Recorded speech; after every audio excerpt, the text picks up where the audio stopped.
For our top news, we're going to be talking about 5 key points in the IPCC report on climate change. In technology, engineers have created a tiny robot bug. It can go just about anywhere. In environment, what are the key new insights we get from IPCC's WG2 report? Alma materials, two-dimensional silicon dioxide act as a sieve for molecules and ions.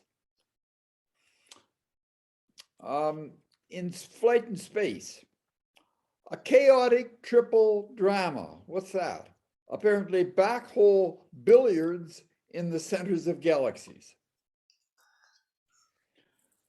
In biology, forget mammoths. These researchers are exploring bringing back the extinct Christmas Island rat.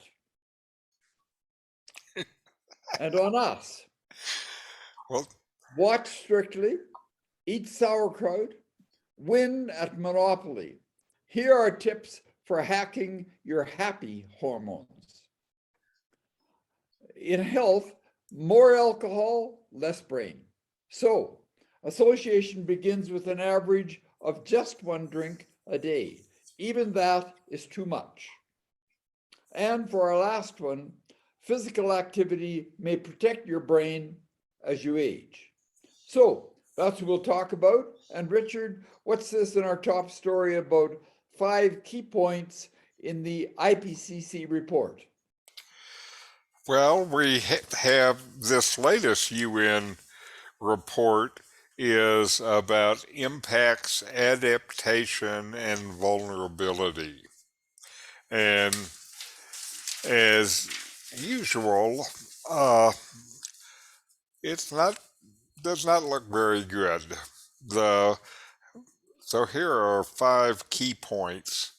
The first is risks will be magnified if warming is unchecked. What a surprise. And already we have seen weather extremes increasing in frequency and intensity that is far beyond the natural variability. And surprise, surprise, if left unchecked, these climate hazards will unavoidably increase. The second point, they've talked about adaptation as a way to be able to deal with the changes, but now they're saying adaptation is hitting limits. And the world's current climate adaptation measures are not particularly effective. And what we're finding is there are hard and soft limits of adaptation. In natural systems, the hard limits mean that no amount of human intervention other than reducing greenhouse gases can make a difference. One example of these is warm water currently reefs. And with the trends going there, these may completely disappear if the temperatures continue increasing, and you can't adapt your way out of that problem. In human systems, there are soft limits that are obstacles like insufficient financing and poor planning. These are things you could do something about if you really cared. And then uh, there are also in human systems hard limits, such as limited water on small islands. And this is another case where the rising sea will mean that there's no amount of adaptation that will bring these islands back. And adaptation cannot prevent all losses and damages. Uh, in addition to these kind of adaptations, one of the problems that we have had is maladaptation. This is adaptation or attempts at adaptation that make things worse. An example of this is building a seawall to protect a settlement from sea level rise and instead flooding because you didn't consider drainage from the rain. They wouldn't do something like that, would they? The answer is they already have, and there have been a lot of attempts at maladaptation around the world. Oops. And then the fourth of the big takeaways is that cities are both a challenge and an opportunity. They're one part of the challenge is over 1 billion people live in low-lying settlement areas and face hazards like sea level rise, and another 350 million urban residents live with the threat of natural water scarcity. One of the opportunities with cities that's not actually included in the article, but we've reported on it here, is that uh, the energy consumption of people in the cities is lower than the energy consumption of people in the countryside. Cities turn out to be a lot more energy and resource efficient than life in the countryside. So that's part of the opportunity of cities. The final takeaway is the window of opportunity is closing rapidly, and this new report emphasizes the need to couple adaptation measures with greenhouse emission reductions to enabling what they are calling, quote, climate resilient development. And this, of course, will require money and coordination and governments that work and things like that. So, if it requires governments that work, it makes me not very confident in its ability to happen. And one other thing that they said in this report that I hadn't heard said as clearly is the world right now is on a path to exceed the 1.5 C warming within the next decade. So, this uh, major point in the change of our environment is coming and coming rapidly, and we can do things to adapt, but the time we have to do them is limited. And it seems to me like the will of governments around the world is limited as well. So, what do you think? Any thoughts? Well, I think one of the problems is that most people, um, I believe, just aren't even aware of the dire threat that is facing us.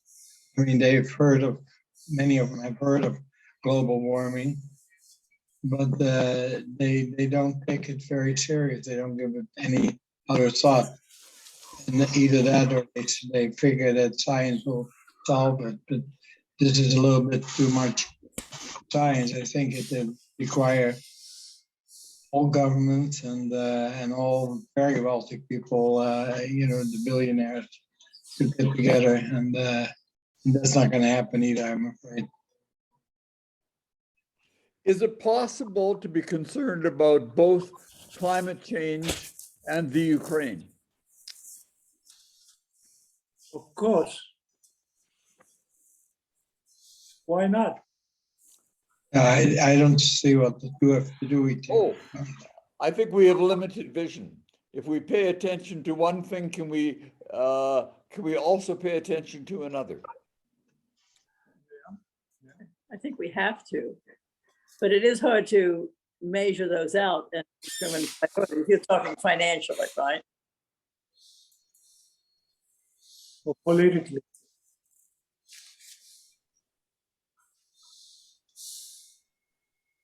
Fred, are you talking politically or financially? Am I talking what? Politically or financially or both? I'm talking politically.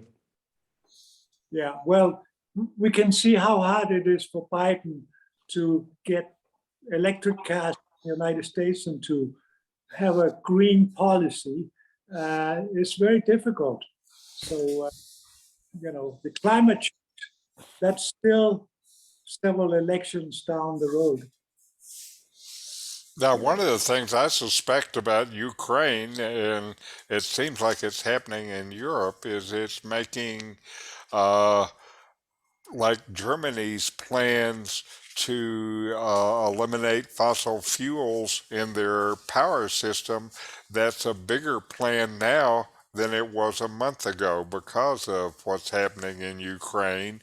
And people see a greater importance of energy independence. And for most countries, the only way they can get energy independence is to go renewable.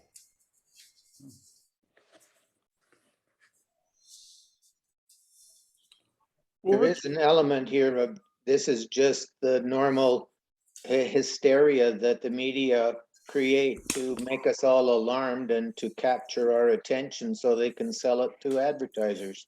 That's right. You just saying they want clicks, huh? Yeah, and the IPCC has been talking about a crisis moment for the last 30 years, and none of their predictions have come true. The temperature rise is half of what they said, and the ice caps haven't melted, and we're And all I know, and there haven't been any weather problems in Canada or the western United States, and the Arctic Ocean is filled with ice. well, and they talk about wildfires and things, but they've done satellite photography that show that wildfire acreage consumption is a fraction of what it was 100 years ago. But And you not know any of the people who've personally been affected by those changes. I mean, there are hundreds and thousands of people whose lives have been ruined by those fires. well, there's a lot of people that have moved. The limited ability to adapt, and they are having to adapt very quickly. And, basically, at least in places that I know, the government is not ready to soften that cushion of adaptation. It seems to me that the science is overwhelming, and we are a science group, aren't we? Yeah, we're being overwhelmed by science. There's no doubt about that. But I think it's science with a quotation marks on either end of it.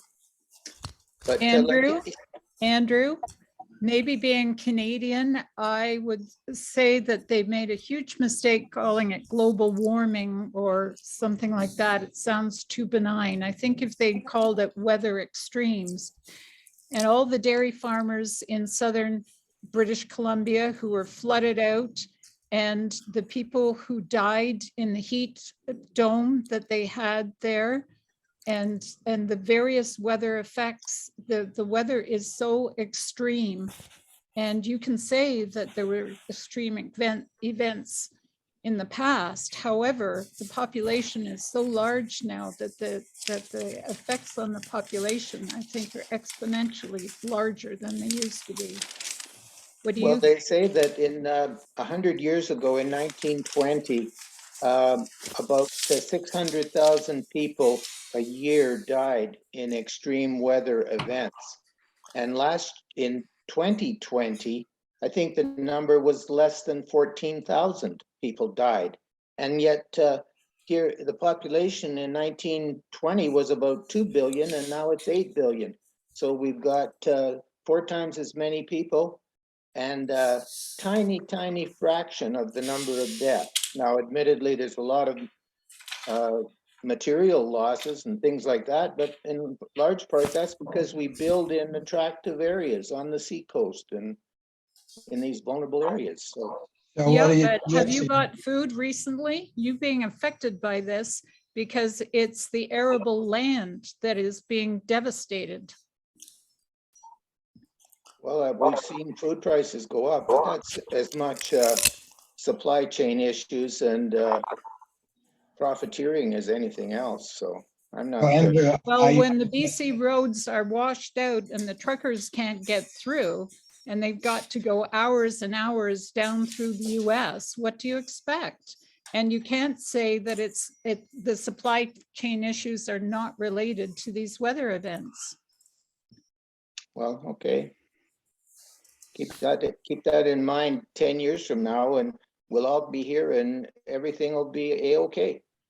And we'll all be getting along, and they'll have something else to catch our attention and sell us to the advertisers.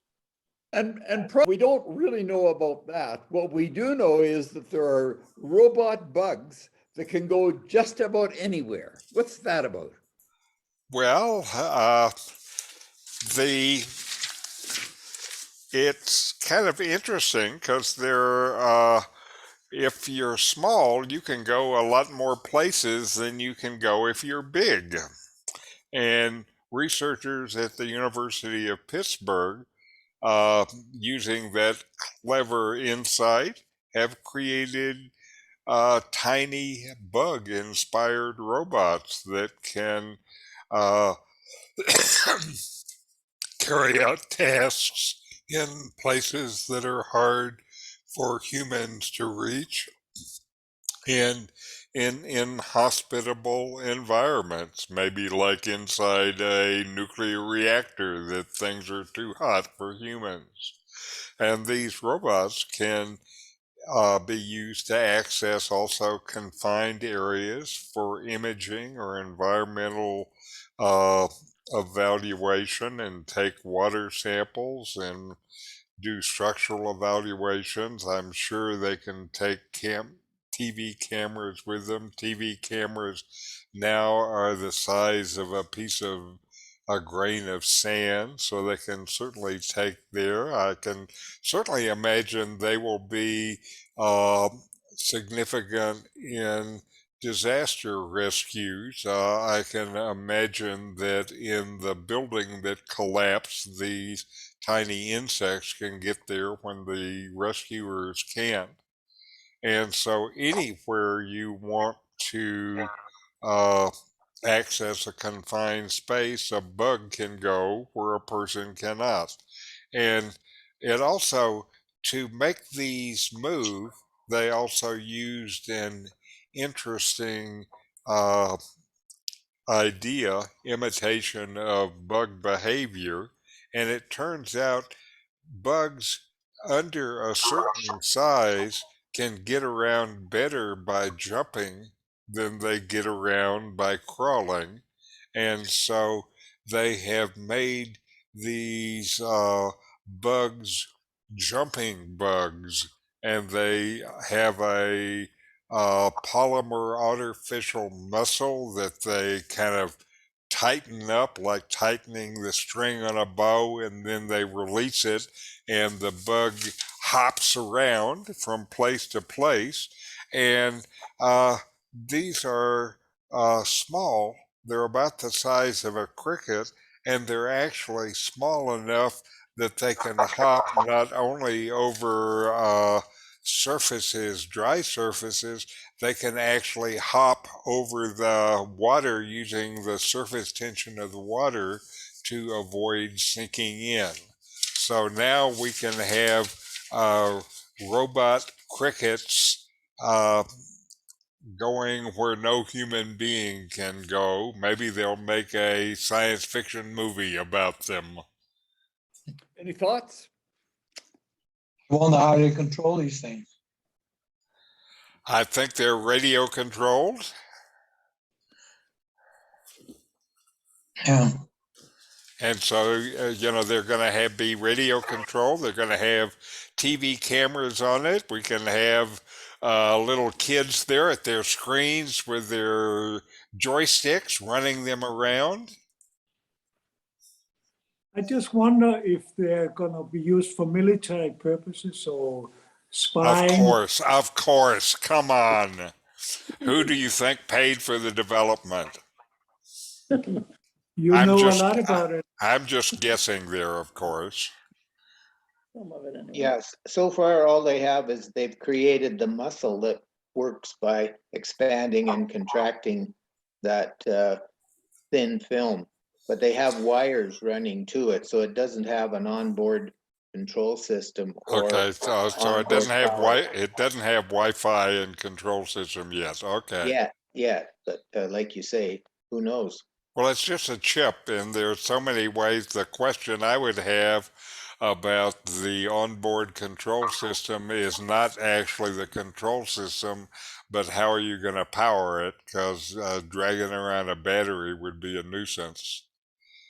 Now you can now make antennas that can pick up Wi-Fi signals and can turn those into electricity. So maybe these bugs should have wings, not to fly, but to pick up Wi-Fi and turn it into their power. Yeah, it's hard enough to carry a car battery, let alone jump with it. That's right. I would imagine that they'd use a lot of these and they just storm a target.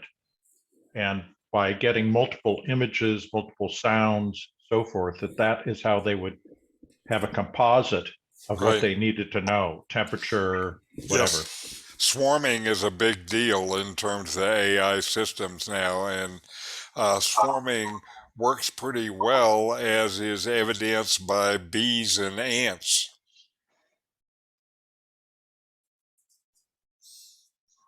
Well, Richard, if we want to move back to talking about the IPCC stuff again, what's this about scientists react? Well, I just thought the IPCC report was worthwhile enough that we would talk about it twice, even though nobody likes to talk about it once. And again, the report details now how the climate change has already caused widespread adverse impacts and related losses to damage of nature and people. And just here's a few points with comments from scientists about the report. Here is one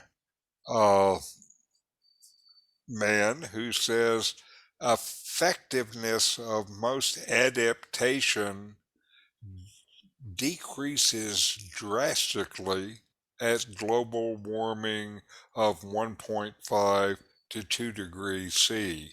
So while they are pitching adaptation schemes now to mitigate the danger, here is a scientist who has looked at it and said these mitigation schemes, the adaptation schemes, stop working at temperatures just a little higher than we presently have. So there's limited room for adaptation to have a big impact. They've said also, of course, it's often the poorest people who are the least able to adapt. So there's also an enormous social justice issue involved in these changes. And all through here, the scientists talk again and again about the narrowing of the window of opportunity.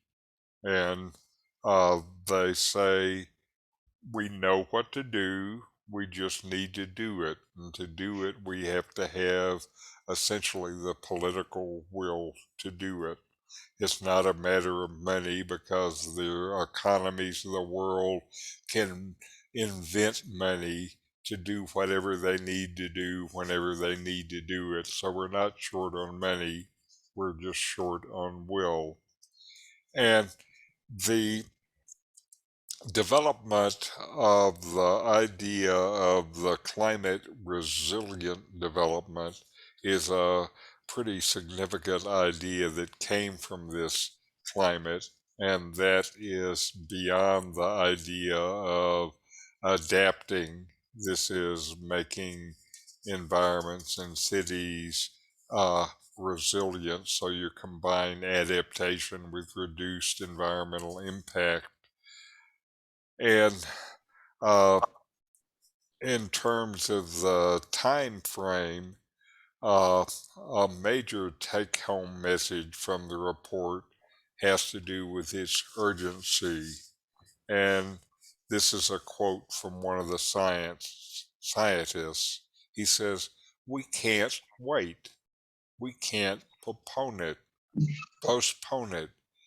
The costs of inaction are too great, and we're not on track for the actions we need to make." Another scientist says, "The future is in our hands.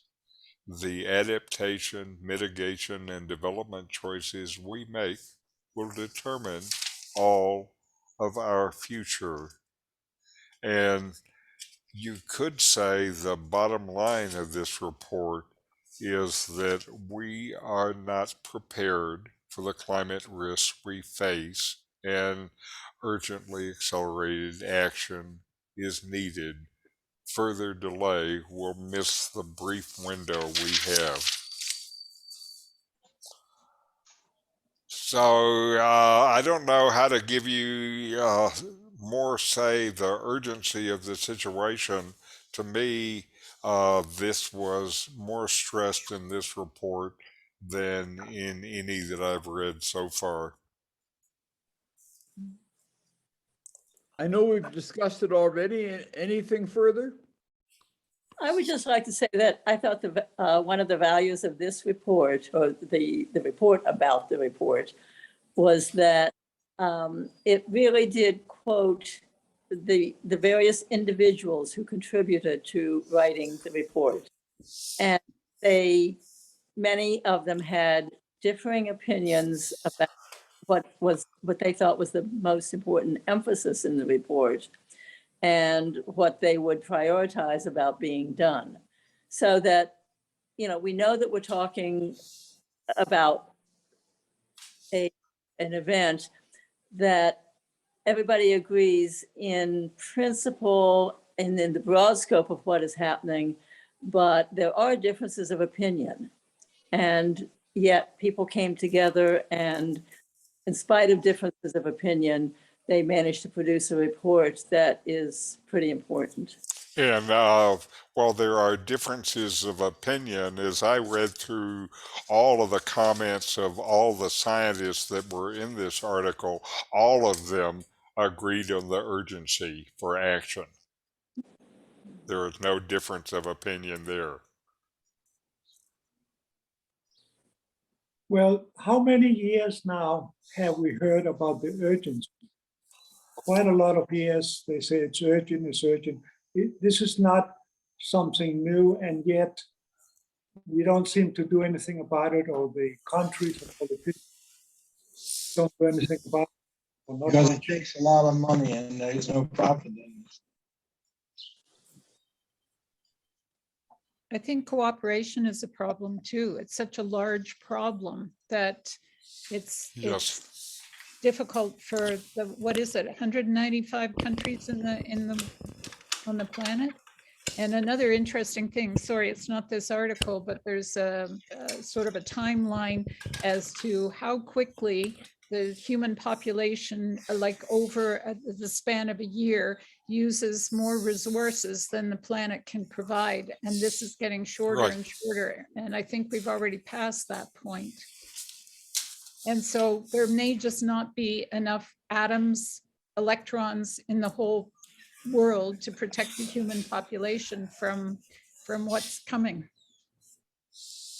I've noticed over the years that we've talked about global warming and how to fix it. Now we're talking about adaptation and mitigation, and pretty soon it's not going to be mitigation, it's just going to be adaptation because we're not doing enough. And I think that it's too late to stop global warming and resulting climate change. Yes, when I first started doing these hot science things, I had a feeling that,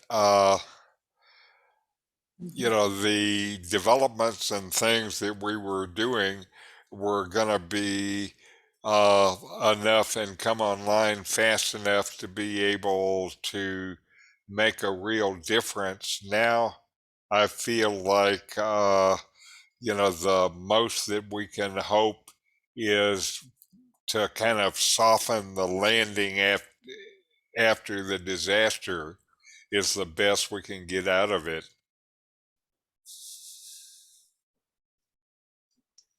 So my attitude has become less optimistic, even though I still kind of believe in the rapid adaptation of new technologies having a lot of impact on the world. Me too. So Richard, once again, a material story. And what's this about silicon dioxide that's two-dimensional and acts as a sieve? Well, the first thing about it is I thought that this would be a 2D story that people could understand instead of some of this abstract stuff about the quantum physics of things that are hard to even think about. And so, one of the things that they have been excited about 2D materials is to maybe make them where they can filter out different kind of ions and molecules. And they tried really hard to do this with graphene. And to do it with graphene, the problem with doing it with graphene is graphene makes a solid surface, so you have to be able to puncture it, and you can do that. The problem when you puncture it, there are two problems. One is that it's hard to do it with precision, so you get punctures of different sizes, which has different properties.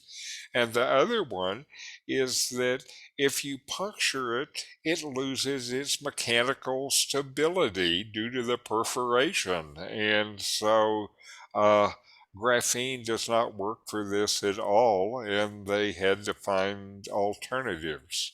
And here, this research team was able to find one, and what they did was they looked at silicon dioxide, which has a crystalline structure that has a lattice that contains pores in it. Pores are holes. And so here they figured out a way to make a silicon crystalline structure that is two-dimensional. And what they have shown already is that this can be used to separate gases of particular gases from each other. So you can make a membrane, and from the membrane, some chemicals can go through it, some chemicals cannot go through it. That means the membrane can be used in manufacturing process to be able to separate materials. It may be able to make it membranes that can separate critical materials that are used in environmental applications, for example. And with this silicon dioxide, then it has a high density of tiny pores, and all the pores are about the same size. So it's very practical in that kind of way. They've known about it since 2010, but it was expensive to manufacture and couldn't be done on a large scale. And these guys figured out a new fabrication process, and they used atomic layer deposition. This is like a semiconductor process, laying down just one layer of atoms to deposit a single layer of silicon dioxide on a gold surface, and then use high pressure to transfer the layer into a two-dimensional form. And then they have their 2D membrane, and they say, for example, when you make it, then water vapor and alcohol can go through the layer, but gases like nitrogen and oxygen can't pass through. So they already see their ability to be able to use it to separate gases, and materials with selective permeability are in very high demand for industry. So this is a kind of thing that will be adopted and used fairly quickly. And the use of these 2D membranes could be one of the things that makes sustainable development and energy things more possible than they are now. The ability to be able to selectively separate gases is an enormous development and could have lots of positive potential. Any thoughts? The article mentions desalination as one of the potentials. If they can do it in large enough scale, that could be very, very important for lands that don't get enough water. Yes. Well, silicon dioxide is readily available. It's used for making glass and ceramics. I use it to coat my car. It's called a ceramic coating, and it's Yes. marvelous. I got to tell you, you should do it. That's right, and they make sand out of it. Yeah, it is sand. It's impure, but Yeah, it is sand. Yeah, silica. Yep. Well, Richard, tell us about this billiards being played in black holes in the centers of our galaxies. well, this is interesting to me for several different reasons. You know, black holes are fascinating things, but it turns out that black holes are pretty hard to study, because the way we study things like this mainly are with the light that they put out, and black holes don't put out much light. Otherwise, they would call them white holes. And so, up until a few years ago, we were limited in how we could learn about black holes. And then in 2015, a new satellite went up, the Laser Interferometer Gravitational Wave Observatory, or LIGO, was up. And what LIGO is able to do is to observe gravitational waves, like from the merger of two black holes. And so this tool gives us a whole new way to be able to study black holes and their interaction with things like other black holes. And so it's a kind of a new tool in our astrophysicist toolkit. And they think that this will end up helping them understand questions like how and where in our universe do black holes form and merge? And does it happen when nearby stars collapse or for some other reason? They don't really know a lot about black hole formation, again, because they're hard to see. And so this LIGO tool will help them. This particular case they're talking about, they first saw something in 2019, and it was an study of gravitational waves from the merger of two black holes. The first thing about it was that they were heavier, bigger than was previously thought possible. And when they merged, there was a flash of light. That's not very black. And then when they started to look at gravitational waves, they saw a third feature of the event, which the astronomers call astonishing, uh, which was that it looked like there were more than two, and they appeared not to have a circular orbit.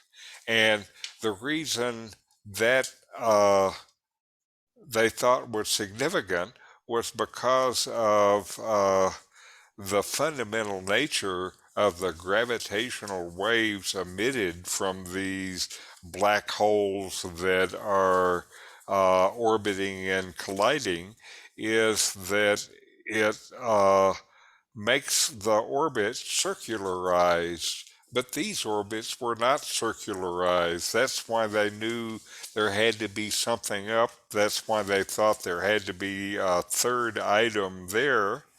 And they started to think about then how can such non-circular mergers and orbits occur? And what they figured out as a possible answer could be, they're operating in a pretty harsh environment in the center of a galaxy with a giant black hole in it. The giant black hole is millions the time of the mass of the sun.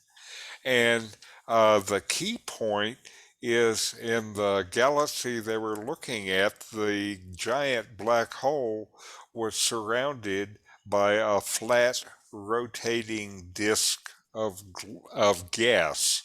And what they found in this kind of environment, to start with, the typical velocity and density of black holes orbiting around the big black hole is where they are tiny, relatively tiny black holes just bouncing around and bouncing off each other like billiard balls colliding, and that just having a giant black hole is not enough to create these kind of mergers that they saw in the non-circular orbits. This gas disk plays an important role in capturing the smaller black holes, and apparently that makes this eccentric black hole merger possible. They're still awfully rare. And again, so we're seeing something we haven't been able to see before. The interaction between three objects, the gravitational interaction, is one of the oldest problems in physics, and Newton studied it extensively, and others have as well. And this dynamic of these three objects now plays some kind of a crucial role in how black holes merge in some of the most extreme places in the universe. And so we have new theories, new tools to look at the theories, and from this, we will learn more about how black holes are created and merged in our universe, and maybe that knowledge will be useful. We'll find out later. Any thoughts? And it'd also be nice to know actually what a black hole is. It's a bunch of stuff. No big deal. It's so much stuff that the gravity is so high that even light can't escape. That's It's why it's interesting- black. It's interesting that light can't escape, but gravity still comes out of a black hole. Right. That's a very, very good point. Gee, I wonder what gravity is.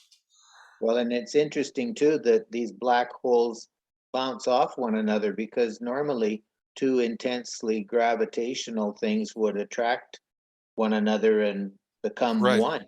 Right. So maybe this is that anti-gravity that they talk about. And once we figure that out, we'll be able to have flying saucers and any number of clever things.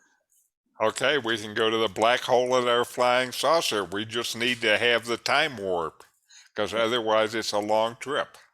Yeah, and the anti-gravity engines on the flying saucer to get out of it. Anyway, I thought one of the things I thought that was interesting about it, like you say, Andrew, was that these things are moving with such force that they collide and bounce off each other. Well, Richard, moving on from astronomy to genetics and all that, should we bring back things that are already extinct? Like, so there's been some effort around woolly mammoths. Now we're forgetting not about mammals, but about the extinct Christmas Island rat. Tell us about it. Well, I know that they've done a lot of experimenting with live rats. This is the first time I've heard about them experimenting with dead rats. But, dinosaurs went extinct 65 million years ago, and then we had movies about them resurrecting dinosaurs, and mammoths went extinct about 4,000 years ago, and I've heard of people fantasizing about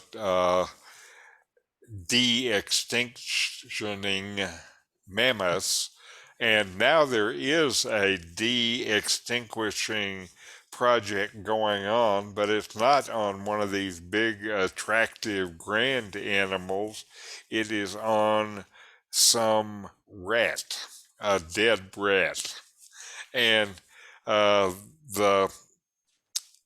say as they're studying this problem, it turns out de-extinction work is defined by what is unknown. While we have this great sequencing that can do a good job of resurrecting the DNA and DNA sequences of extinct animals, it's not perfect, and it doesn't get a complete picture of the DNA. The DNA is degraded to begin with, and it doesn't yield all the genetic information that is needed. And so the scientists that are looking at the de-extinction, the reason they're looking at this particular rodent is the first thing is that it had diverged from other rat species relatively recently, and so it shares about 95% of its genome with a living rat. And this means when you sequence its genome, you have something to compare it against. Because again, you don't know what you're doing. You're working into the unknown, and having something to look at to know if you're going the right way is very valuable. And so the idea that they will do here is that after the DNA has been sequenced as well as possible, is then they will use a CRISPR to modify the DNA of the rat species that is the closest to the extinct rat, and then be able to make the DNA for the extinct rat and turn that DNA into another rat. I'm not sure how they'll do that, but they think they know how they'll do it. And uh, actually, I think they'll do it by modifying the DNA of a lady rat and having her have a baby of the extinct rat. And that they also say there's still a problem even when they did that DNA sequencing of the extinct rat that's only been extinct 100 years or so, is even though it was a recent extinction and there was DNA available, they still were not able to completely sequence it. So there were key gene sequences that were missing, and they can kind of try to guess at it from the related rats, but they're still just guessing and they don't know. And but this kind of uncertainty makes them think that it's going to be impossible to ever generate a perfect replica of an extinct animal because of this problem. And so we're never going to get all the information to create a perfectly recovered form of an extinct species. They're saying one of the things that they are talking about doing, for example, to de-extinct mammoths, is to make an ecological functional mammoth by editing an elephant DNA to make the animal hairy and to make him able to live in the cold.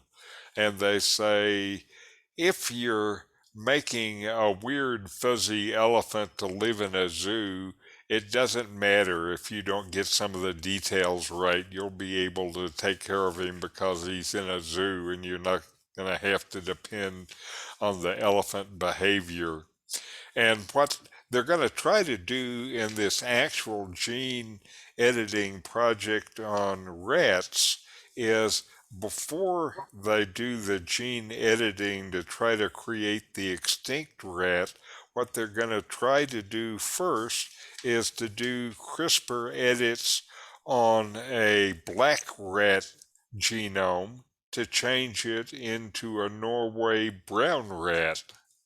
And then if they can do that successfully, then they will try their Christmas Island rat. They do end up saying that one has to wonder if this is the best use of money as opposed to keeping the things alive that are still here. And I suspect that's a significant question. I think Thoughts? Isn't it possible to get DNA from frozen mammoths or such that have been, up in the Siberia or something? Yes, it degrades though. They said here the DNA degraded even from the 100-year dead rat, and so from 1,000-year dead mammoths, it's still there are problems. Well, And so, Richard, though, there's a difference in that the Christmas Island is in a very warm climate. So unless they have frozen samples, I don't know how they would know. Whereas the mammoths and certain other, I don't know, saber-toothed tiger or something, they probably have frozen specimens. They're still out there. Just a thought.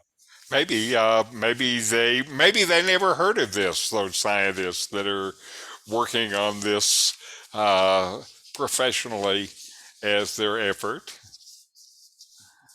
I would comment that the human genome, if I remember correctly, is 98% the same as primates. So being 95% off, or only 95, only 5% off is like huge. Is a big Just difference, yes. Agreed. enormous.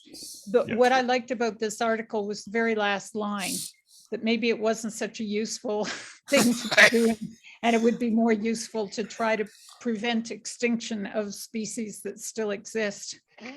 Yes. Agreed.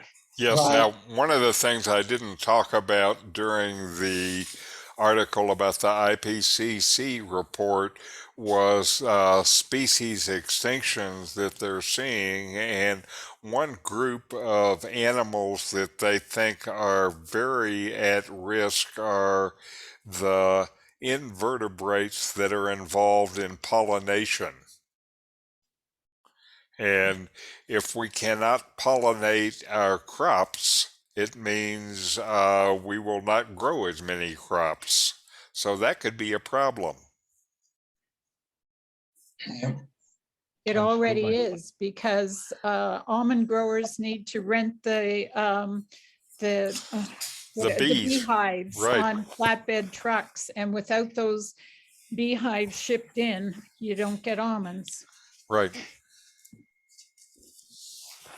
Well, Richard, we don't sound very happy, but in this next story, we can hack our happy hormones. What's this about watching and eating sauerkraut and winning at Monopoly? Well, what's this? Now, first I have to give you credit, Fred, for figuring out ways to segue from one to another. So I think we need to give Fred some props here. And anyway, so this is from a book, The Habits of a Happy Brain. Retrain your brain to boost your serotonin, dopamine, oxytocin, and endorphin levels. And the basic idea of this book is there are things we can do, behaviors we can do, activities that we can do that boost the neurochemicals that we know about already in our system that make us happy. And now, one of the limits of the research is most of what we know about the biological basis of our emotion comes from research on animals. And maybe what we're talking about here is how to make your rat happy. I hope it works on people too. And if we go through these chemicals, the first thing that they say is there are two different kinds of pleasure circuits that are involved in the brain. The first is in wanting something, and the second is in liking something. It turns out these have entirely different biochemical results in the brain, and wanting is particularly associated with the neurotransmitter dopamine, and liking is with the feel-good feeling of cannabinoids and opiates. And if you look at dopamine, dopamine is seen by these guys as a biochemical reward, and the reward is not to make the animal happy, but to promote survival. An example of how dopamine works is when an animal sees food in the distance, dopamine is released, and that gets the animal's attention and also releases a reserve of energy into their system. And as they move towards their reward, then this movement towards the reward continues to trigger more dopamine reactions. So it makes the animal happy and it gives them energy to cross the barrier and get to their food source. And they say there are ways you can use the dopamine mechanisms in your own life. And one of the things that they recommend is to have a long-term goal, a short-term goal, and a middle-term goal so that you're always stepping towards a reward and you're always stimulating this dopamine release a little bit. Dopamine doesn't last. It's not designed to last. So to get the effects of dopamine, you need to do something that continues to release it. They talk about building a skill, for example, that helps you reach a distant dream. And maybe you spend 10 minutes a day on this skill, but it continually sparks the feeling that you're getting closer to the reward. Uh, One of the things that I talk about in my meditation practice and the training is having the idea that you're moving towards this long-term goal. And if you think about that while you are doing the meditation, that continues to reward the process and give you energy for more meditation. And then uh, the one of the things that's interesting about here is there, from the brain's point of view, there's a big difference between the pleasure of liking something, which has a smaller and more fragile short-term effect in the brain than this biochemical reaction from wanting. And so if you there is a way, though, that you can continue to gain pleasure from this cycle and these mechanisms that they talk about, and that is music and dance. With both, then they say you get this constant renewal of the liking phase, and part of the positive effect in music is due to the anticipation of what is coming next. A lot of music is in what you actually hear versus what you were anticipating. And this sweet anticipation stage of music is one of the things that really engages this pleasure circuit. So maybe that's part of the joy of music is there's a biochemical part of it where it releases dopamine in your system. Oxytocin is called the love hormone because of how they found it in lactating mothers. And uh, the oxytocin is really kind of largely a social chemical. And when you bond with other people and you feel safe, then that starts to generate this oxytocin. And the author advises us in our relationships, social relationships can be rewarding or unrewarding, and to get better results, she advises us to think about trust rather than our social lives. And the thing about trust is it's reciprocal. So you have to offer support in order to get support. And that if you're feeling like you need more oxytocin, her recommendation is to build a bridge with lots of people in it.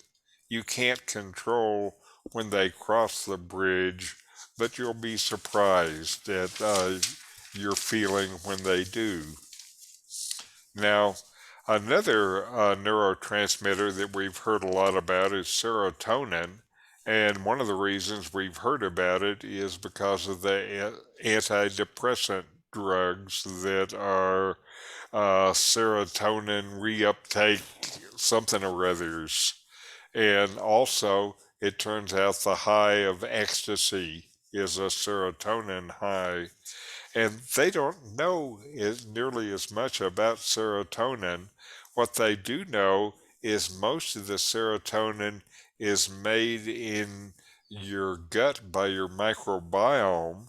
And so one of the things that can help is eating a microbiome supporting diet. That's where fermented things like sauerkraut comes in. So if you want to increase your serotonin levels, then maybe have sauerkraut as a regular thing in your food, or other fermented products such as miso.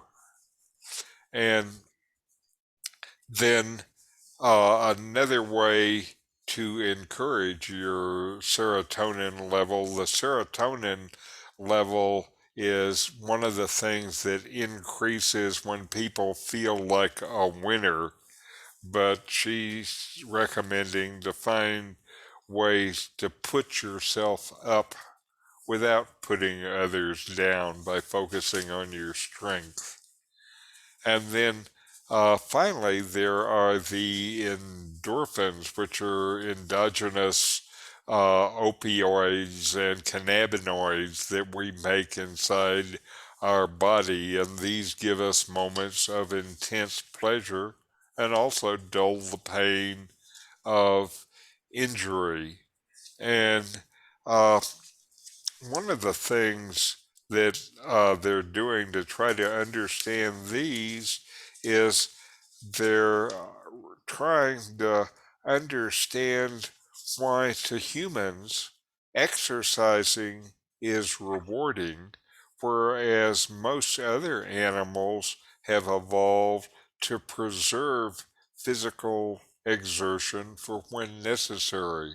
So the human beings are apparently about the only species that exercises for pleasure. You don't find cheetahs out running in the morning, Fred, like you do. The hypothesis is that this enjoyment of exercise evolved about 2 million years ago when we swapped a life for foraging for hunter-gathering. And still what they see when we exercise moderately, a brisk walk that gets us out of breath, we make endocannabinoids. And so we have a little bit of our internal marijuana high, which gives us a gentle glow of well-being. And it turns out there's another route to generating these internal endorphins, and that is social laughter. So if you want to increase your endogenous endorphins, your opioids and your cannabinoids, then get together with your friends and laugh. So that's what you need to do to be happy. Get together with your friends and laugh. And I guess if you look forward to it and so you're moving closer to the goal, you can get your dopamine release on the way to your laughter session. Any thoughts? It's interesting, the bit about the anticipation being better than the realization. And we all have experienced that, and that must be why it's so much more fun being a teenager than being an adult. Ah, okay. Well, And you know, I wonder if find, Go go ahead. ahead. No, anticipating a trip, a vacation, is a good way to motivate you week after week, maybe for months before you actually go on your vacation. And when you go on your vacation, you may be disappointed, but the anticipation really is maybe the better part of it. I was going to suggest that these scientists didn't own cats if they thought that animals didn't enjoy exercising. My clients over the years talked about the cats. They'd say the crazy half hour midnight madness, 0 to 60 in 5 seconds, and it's a routine. They rush around, about the same time of every day. So, and sometimes specifically after using the litter box. When they're lighter. Now, this thing about the dopamine release as you approach a goal is something that I learned about a year ago, and it's one of the things that I am experimenting with a little bit in my own life. For example, when I'm out walking and I'll look at a tree or a post ahead of me and set that as a goal, and when I get there I'll feel like, oh, I made it, and so I hope that'll give me a release of dopamine. I also suspect walking past the beautiful flower and noticing the beautiful flower gives me a release of dopamine. And as I say, I'm trying to figure out how to be able to use these neurochemical releases as a meditation component, because it seems like this is another area that there has to be something useful in that. Now, Richard, I don't want to be a killjoy, but apparently if you're happy with alcohol, it means you got less brain. Tell us about it. That's right. Well, this story is the one that has disappointed me the most of any of the stories that I have ever given. And it turns out we all know about the science on heavy drinking in the brain. That's clear, and that's not a healthy relationship. But now, according to a new study that was a fairly thorough study of more than 36,000 adults, so they had quite an extensive data set, it turns out alcohol consumption, even at levels that most would consider modest, a few beers or wines a week, also carry risk to the brain. And light to moderate alcohol consumption is associated with a reduction in overall brain volume.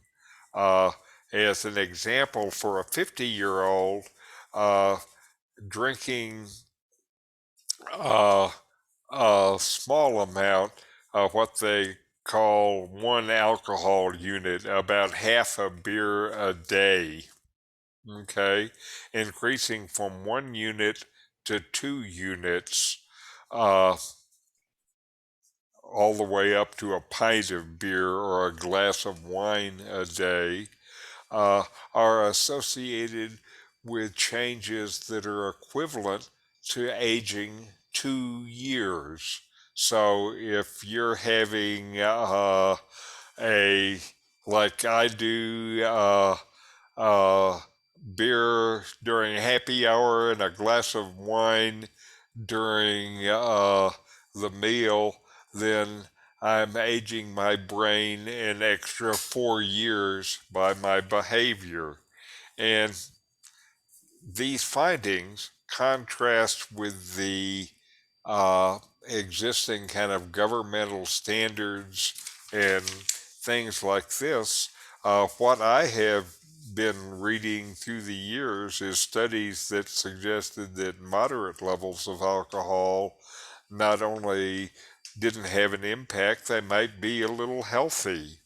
And the authors of this study said that these other investigation lacked the power of the large database that they had.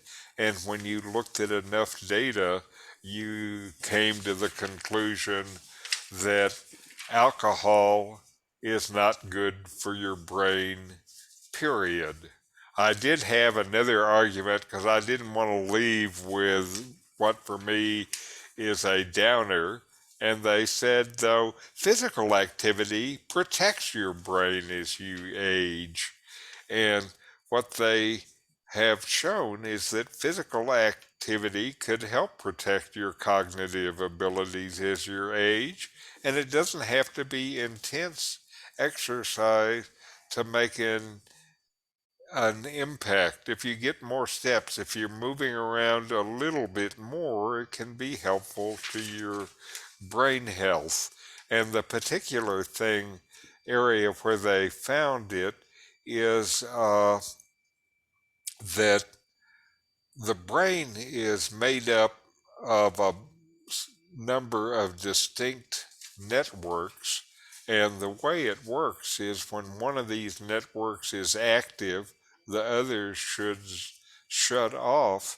But one of the ways that brains deteriorate is this shut off from one network to another network sometimes is not complete, and this reduces the brain's ability to function.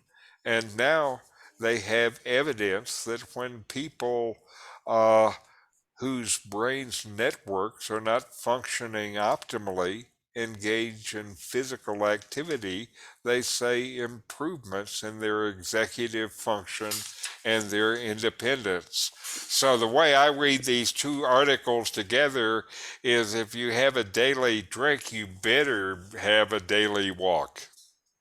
Any thoughts? Maybe we can hope that all the participants in those studies were underreporting the amount that they were drinking, and that what the researchers thought was half a drink, it really was much more than that. Okay, yes. Good point. Good point. And the previous article indicated the importance of fermented food in your diet. And that would explain why beer and red wine is such an important factor in your That's right. Okay. serotonin production.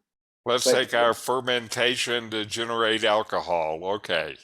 Yeah, and maybe what's wrong for your brain is right for your mental happiness. And which would you rather have, a big brain or a happy brain? I know. There are all of these questions that we have to answer for ourselves.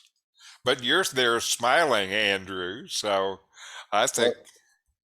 I think it's I- important to know whether people drink for the pleasure of the alcohol or the pleasure of the social conversation that usually accompanies drinking. Right, right.